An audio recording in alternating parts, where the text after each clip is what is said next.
How much time, energy, and effort have you spent in search of your purpose? Well, I'm going to share something with you today, something that I wish someone told me years ago because it would have saved me so much anguish. You do not need to find your purpose. Now, I know that this is a question that you would probably hear in a sermon that opens with this type of question and probably never gives you the answer. But I want you to stay with me today because what I'm about to share with you is going to shift everything, the way that you think about your purpose. So if you're like me, you've probably been searching for years. You've read all the books, you've taken the courses, you listened to a million sermons, journaled the prayers, made the vision boards, but yet you still don't have peace about your purpose. And y'all have to know how important this is to me. My ministry is named Purpose Minded Woman. That will tell you right there that this is something that is true to my heart and something that I have been searching for years. I spent so many years thinking that I was missing something, but the truth is I wasn't missing anything. I was just asking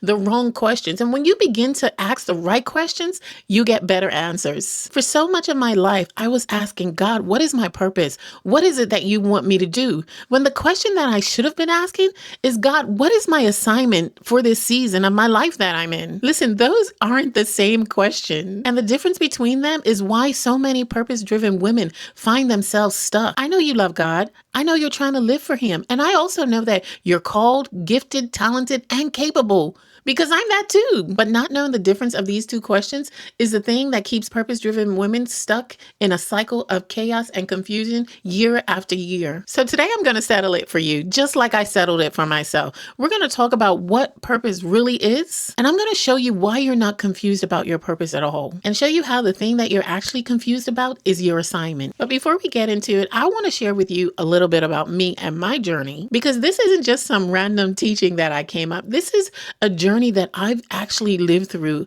over these past years. Because I'm not some woman with this dramatic testimony. I didn't hit rock bottom, although I've hit some bottoms. I didn't lose everything.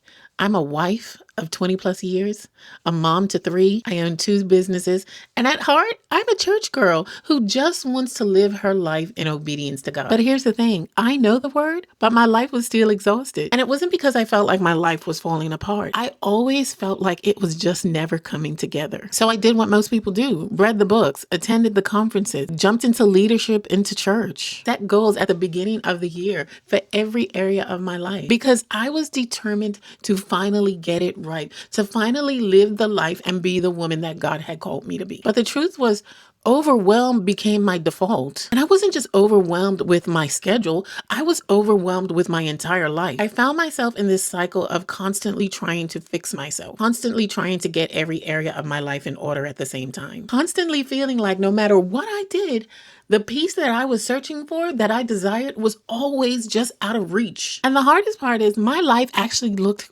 perfect from the outside, but it took me forever to figure out why I didn't feel alive in the inside. Then God started speaking to me about stewardship, not stewardship in the way we learned about finances, but stewardship as a way of living, as a lifestyle for a Christian woman. And what I realized, it was the thing that I was searching for my entire adult life, but I just didn't have a name to put to it. So I started understanding that I wasn't failing because I lacked discipline or I lacked faith. I was exhausted because I was trying to fix my entire life all at the same time in a way to honor and please God. I was trying to become the woman that God called me to be overnight. And that is something that God never asked me to do. All He asked me to do was to steward what He had already put in my hand and steward it faithfully. When that landed for me, listen, I stopped chasing balance. I stopped trying to fix everything. I stopped reading all the self-help books that got me nowhere. And I actually started living the life that God had given to me. And now every morning I get to wake up in peace instead of dread, of wondering, is this all that life has to offer for me? And so I think where our conversation needs to start today is what our purpose really is as Christian women. Because really, I think the word purpose has been so overused that we've misconstrued what God's intention is for each one of us. Because as a Christian woman, your purpose isn't hidden and it isn't a mystery. It's not something you have to uncover, stumble upon, or even unlock. Every single believer has the same universal purpose. It has 4 parts, and it is written clearly in scripture. And I want to share that with you today. The first one is to glorify God. 1 Corinthians 10:31 says, whatever you do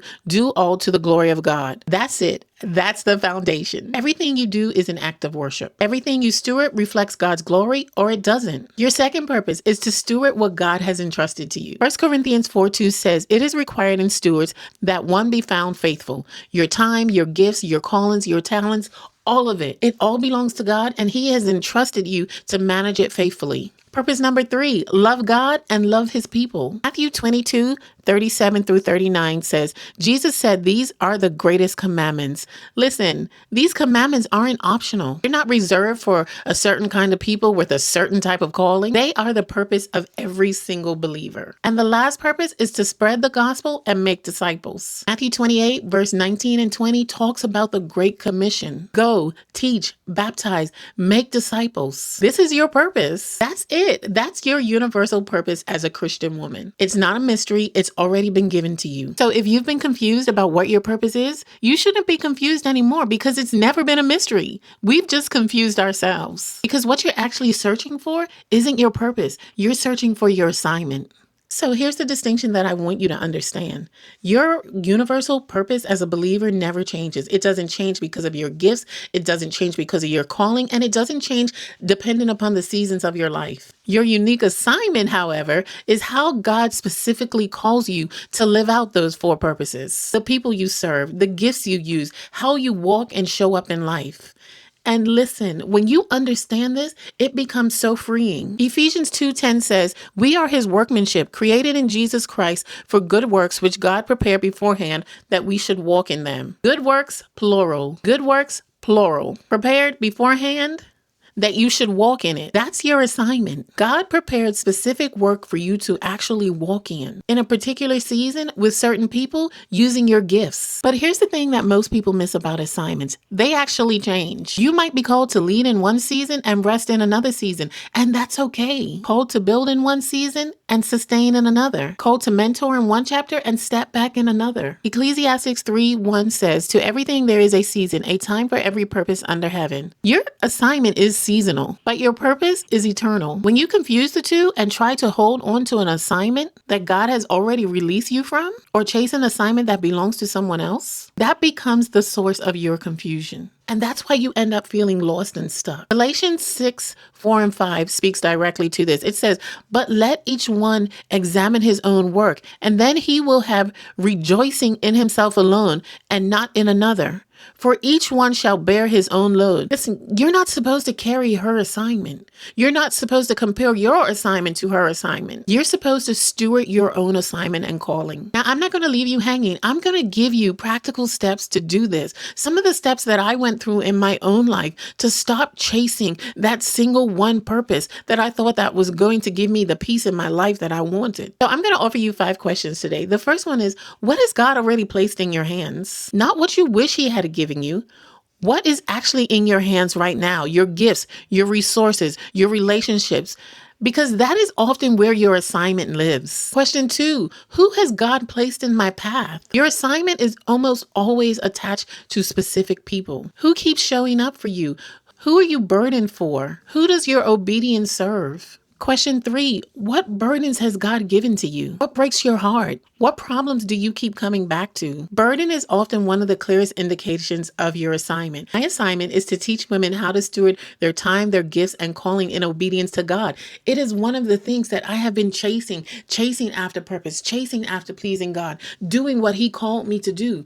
And that's why I'm so passionate about speaking to it. And that's why I went and I started the Steward Wildlife community, so that we can do this work practically together. Question number 4, what season are you in? This absolutely matters, because your season 1 isn't going to be the same thing as your season 4. I talk about this in the Steward Wildlife community, where I teach you the 5 seasons of stewardship that as Christian women we walk through in every single area of our life. So you may be in a season of awakening in one area of your life and a season of building in another area of your life. And listen, this is why it makes it difficult to try and fix your entire life overnight, because because you absolutely have to know your season and you have to understand how to prioritize those things. And the last question for you is, what is God asking you to obey? Not what is he asking you to do one day or someday. What is God asking you to do now? Because obedience to what he's asking you to do now is what truly unlocks your next assignment. Proverbs 3:5-6 says, we are to trust in the Lord with all our heart and lean not on all your understanding, and always acknowledge him and he shall direct your path.